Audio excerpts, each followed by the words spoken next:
of imagination and I'll never be a part of cancel culture. I'm too relevant. I am too relevant. There's no other Dr. Umar in the United States of America. And I'm being honest. It's just like the Honorable Marcus Messiah Garvey. W.E.B. Du Bois tried to cancel the Honorable Marcus Messiah Garvey. A. Philip Randolph tried to cancel the Honorable Marcus Messiah Garvey. The black communists, the black socialists, the NAACP, all these black people wanted to cancel the most honorable Marcus Garvey. You know why they couldn't? Garvey was doing something no other black leader was doing. You can't cancel somebody who's that essential to the progress of the people. Cancel me and replace me with who? Replace me with who? Give me the one person who can do what I do and do it the way I do it. Who's the other certified school psychologist in the conscious community? Who's the other expert on mental health and intelligence in the black community for black children? Psychological assessments and psychometrics. Who can do that? None of them. You can't cancel me. I'm too relevant. And see, the other issue that they fail to realize, my support base is not the conscious community. My support base is the global African family. You can't cancel me. Look, I don't have a YouTube page, brother. I do not have a YouTube page. But I have more videos on YouTube than anybody in the world still living. No black scholar has more videos on YouTube than Dr. Umar, but I don't have a page. Do you know what that means?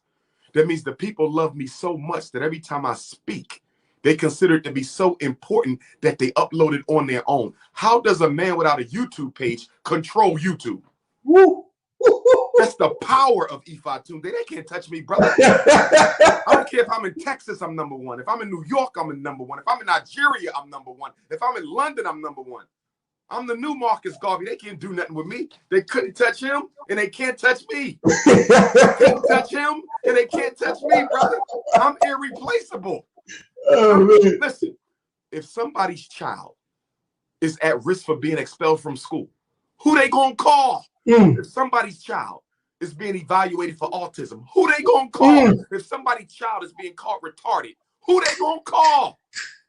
Who they gonna call? You gonna call me. You can't cancel me. I'm too critical. Wow.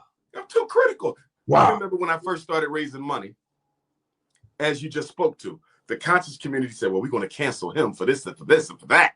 He don't have no degrees and he ain't really a psychologist and he ain't related to Frederick Douglass and all these lies. But they couldn't do it because my power base is not the YouTubian universe. That's not my power base. Wow. Everyday black people love and support Dr. Umar, brother. They can't do nothing with me. Even the celebrities are amazed. They like, this dude get more love. I'm walking through the airport and there's celebrities in there. And guess what the people do? Guess what? They'll leave the celebrity and come to you. $multi-million artists. They'll leave them and come to Dr. Umar. And now all the white folks are saying, excuse me, what do you do for a living? Are you an athlete? Are you an entertainer? Nah, sweetheart, I'm a scholar and a revolutionary. They can't cancel me. That's powerful. One of my primary goals with my life and with my movement is I want to be an example to young black children so that they may understand that you can still be a success, you can still be popular, you can still do whatever you want to do without compromising yourself before white people. There's nothing more powerful than when I'm in a restaurant and there's black children in there and all these black people are coming by the table. Can I take a picture? Can I take a picture? Can I take a picture? And now all the white waitresses are looking and everybody who don't know who I am is like, who is this guy that everybody's stopping at his table? He don't look like LeBron James. He don't look like Michael Vick. Who is this guy? And then the children will come over and say, or their parents will say, who are you? I'm Dr. Umar. Are you an athlete, an entertainer? No, I am a scholar and a psychologist. And then my message to the child is, you see how much love I'm getting in this restaurant. I didn't have to use basketball. I didn't have to use football. I didn't have to use gangster rap. You understand? And so what I'm trying to get them to see is everything you want to be, you can be it. But you don't have to be an athlete or entertainer to get there. And you don't have to compromise your principles. You have to sell out your integrity in order to be famous or popular, if that's what you're looking for. I didn't seek to do that. I never knew I would be getting stopped in airports. I never knew that people would be paying for my meals. You know, I was in Atlanta at the Spondivits. I ordered $100 worth of food, and the waitress came over there and said, "You don't have to pay. It's been paid for." I said, "What do you mean?"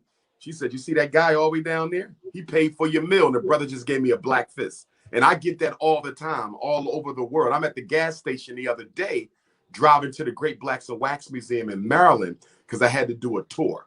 I love to tour children through the Great Blacks and Wax Museum. So I drove down to do a tour for some youth who were visiting from Palm Springs, California. An organization flew me out there last month to speak. And since they were on a Black college tour this week, I said, let me return the favor. Let me come down to Baltimore. So I drove from Philly and did the tour. So I'm at the gas station filling up the gas, and a whole bunch of youth is out there, middle school, high school. And they're like, "I think that's Dr. Umar. I think that's him." And then I turned around and the mother looked in the car and I said, "How you doing, sister?" She said, "Oh my God, it's Dr. Umar." Once again, the white folks is looking like, "Who is this guy?"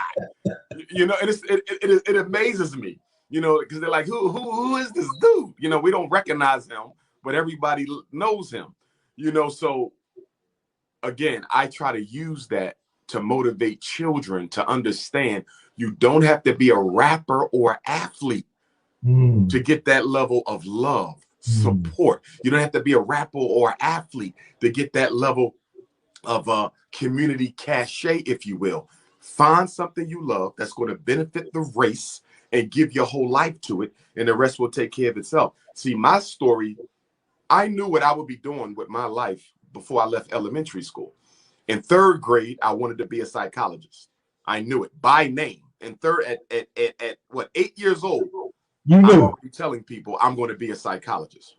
9 and 10 years old, I was introduced to Black consciousness through Black history class at Meade Elementary School in North Philly.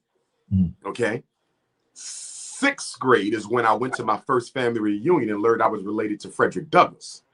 So before I left elementary school, the psychology was there, the consciousness was there, the awareness of my connection to Frederick Douglass was there. The rest was just history. You see, so I didn't come to consciousness because I got locked up, or I came to consciousness because I got disenchanted with white Christianity. I didn't come to consciousness because the white man disinvited me from his table. You understand? A lot of us come to consciousness as a reaction to. We come to consciousness as a reaction to something else. We were unsuccessful selling the dope, or we was unsuccessful, you know, hustling the credit cards, or, you know, we got tired of the religion we was in. I didn't come as a reaction. I'm organic. Black consciousness was in me in elementary school, and I just stayed with it. So when people say I just came into consciousness, I understand it psychologically, but I also embrace the blessing in that I came to consciousness as a 9-year-old, and I'm now in my 40s, and I'm still pushing. It don't stop for me. This is who I am. You know? And then people ask me, "Well, what do you do when you're not, you know, in the Dr. Umar? What do you do?" I said, there is no separation. There is no separation. The job don't end. There's no show me the non-conscious Dr. Umar. It ain't no such thing as the non-conscious Dr. Umar. This is me. I'm real. And I would say the reason I get the love that I get is because I'm real. And I would also argue this too, brother. I don't know if it's the degrees or the oratorical skill, you know, the expertise that they're mostly jealous of. I think it's the love of the people. I think it's if you say, what's the main reason they jealous of you? The number one, it's the love of the people. Let me give you an example. 10/10/15, Honorable Minister Louis Farrakhan had the Million Man March reunion in DC. October 10th, 2015, which is the anniversary date of the hanging of Gabriel Prosser, who led the slave revolt in Richmond, Virginia. He was hanged October 10th. Nat Turner was hanged 11/11. But anyway, I go down there with 2 of my homies. True story. This is when I learned who I was to the people. This is 2015. We get on the mall. I'm just walking, chilling. Next thing you know, can I take a picture? Can I take a picture? Can I take a picture? Next thing you know, I look up. It's a line of 50 people. Some of the brothers from the Nation of Islam came over. They was like, "Doc, we know who you is, bro, but this is the minister's time. You got a whole line out here, brother. This is the minister's event." I said, "Listen, bro, no disrespect, but I'm for the people. If the people want to take a picture, they going to take a picture. We outside. We on the mall in D.C. Nobody own this. Total respect to Minister Farrakhan. I listened to the speech and everything. But some of them, not all, just a few, took issue with the fact that Umar Johnson had this whole sea of people. I didn't say a word to nobody or nothing.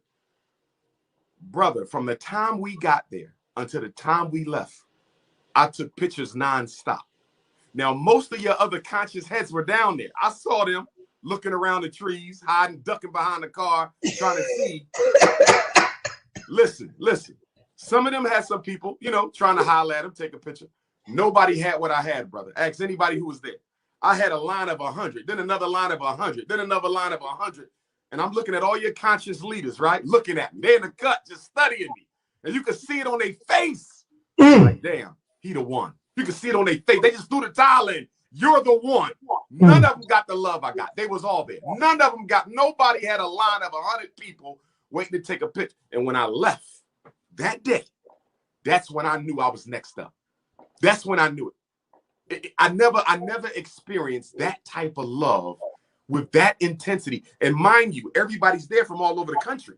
Everybody's there. Right. And everybody wanted a picture with Dr. Umar Johnson. That is one of the most significant dates in my life, 10-10-15, because that is when I was already popular. I was already selling out all the events. Right. But to walk in a place unannounced, nobody know you coming, and to get Minister Farrakhan was done his speech. The event was over. Everybody's leaving, and I still got a line of 100 people. And all your conscious heads are still looking, like, look at this guy. And that's when I knew who I was to black people. And I don't say that from a place of arrogance. I say it from a place of obligation. Because, see, for me, the more love I get, the more responsibility I have. See, for me, it's not a celebrity thing. And I got to get people to understand that, because, to be honest with you, good brother, the celebrity part takes away from the conscious part. It takes away, because people reduce you to pictures and interviews like rappers and actors. They don't understand that when he get off this Breakfast Club set, he got 25 parents he got to save that day. You understand? After he leave Dallas, Texas, he got to fly back to Wilmington, Delaware, and keep looking at these black contractors who keep trying to get over on us. You see what I'm saying? Like, it's work. And they, even with the women I've dated, the women don't get it. They think they're there to be cute. I don't need a woman standing next to me that look good. I'm not no rapper. You're going to be with me. You're going to work your ass off, girl. This ain't no damn, yes, brother. Yes. The women just want to look cute. They don't realize you got to do work here. I don't need nobody to show up with me at events. You know how many women is at my events? What I need you by my side for that? No, I need a worker. And if you're not a worker, whether you're a man or a woman, I can't do nothing with you. You've said this on numerous occasions, and I really want to go here because our people need to begin to understand this.